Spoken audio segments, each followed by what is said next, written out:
आणि आता पाहूया टॉप 9 मोठ्या बातम्या। महायुतीचा महामंडळ वाटपाचा फॉर्म्युला ठरल्याची सूत्रांची माहिती। संख्याबळाच्या आधारावर महामंडळाचं वाटप करण्याबद्दल तिन्ही पक्षांमध्ये एकमत। भाजपला 44, शिंदेंच्या शिवसेनेला 33, अजित पवारांच्या राष्ट्रवादी काँग्रेसला 23 महामंडळ मिळणार असल्याची माहिती। मुख्यमंत्री देवेंद्र फडणवीस आणि उपमुख्यमंत्री एकनाथ शिंदे उद्या दिल्ली दौऱ्यावर। जवाहरलाल विद्यापीठातील मराठी अध्ययन केंद्राच्या कार्यक्रमाला ते उपस्थित राहणार, तर दौऱ्यावेळी शिंदेंच्या केंद्रीय नेत्यांसोबत भेटीगाठी देखील होण्याची शक्यता। नाशिकच्या हनी ट्रॅप प्रकरणाची शहरात चर्चा। हनी ट्रॅपमधील मान्यवरांचं नाव ऐकण्यास नाशिककर उत्सुक अशा आशयाचे बॅनर लावले। गुप्तचर विभागाकडून चौकशी सुरू। कल्याणमधील तरुणीला मारहाण करणाऱ्या आरोपी गोकुळ झाला अखेर बेड्या। स्थानिक नागरिकांच्या मदतीने आरोपीला ताब्यात घेण्यात आलं। आरोपीला कोर्टात हजर करण्यात आलं।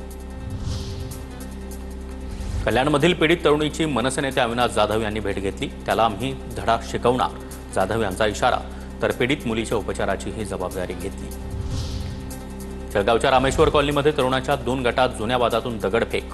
5 ते 6 जण जखमी झाल्याची माहिती। 15 ते 20 जण पोलिसांच्या ताब्यात। दंगल नियंत्रण पथक आणि पोलिसांचा बंदोबस्त तैनात।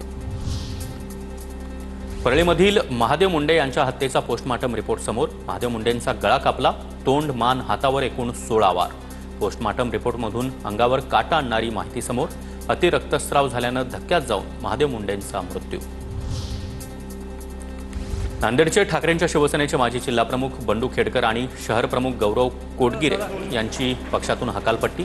काल बंडू खेडकर आणि बबन थोरात यांच्यामध्ये वाद झाला होता। दोघांमधील वादानंतर शिवसेनेमधून हकालपट्टी।